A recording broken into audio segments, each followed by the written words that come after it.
jigarida muammosi bor bemorlar yoki biror bir yaqiningiz shu jigar xastaligidan qiynalib kelyapti. Sizlar uchun yana bitta foydali maslahat. Tabib kim? Boshidan o'tkazgan tabib. Men Serroz ko'chalariga kirib chiqqanman. Gepatit B, D bilan qiynalib, Hindistonga borib jigar almashtirib kelganman. Mana alhamdulillah 5 yil bo'lyapti menga yangi jigar qo'yilganiga. O eski jigarni olib tashlagan menda.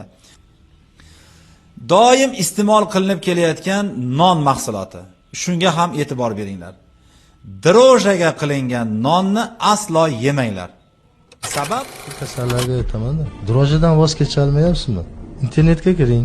GOS 17181 da shuni zapros bering. Shuni o'shani o'qigandan keyin u nima yotganini tushunadi-da.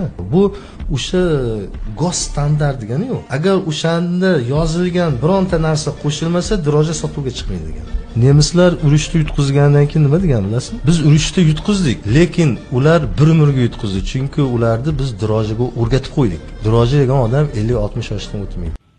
Mana sababi. Droja zarar. Jigarga ham zarar, boshqa a'zolarga ham drojalik non zarar do'stlar. Bunga nimani tavsiya qilaman? Xamir turishlik non yenglar. Ya'ni kepaklik undan yasalgan non, ya'ni arpalik, kepaklik nonni ko'proq iste'mol qilinglar. O'zingiz ham, oilangizni ham shu xamir turishga o'rgating. Buni foydasi juda ham katta.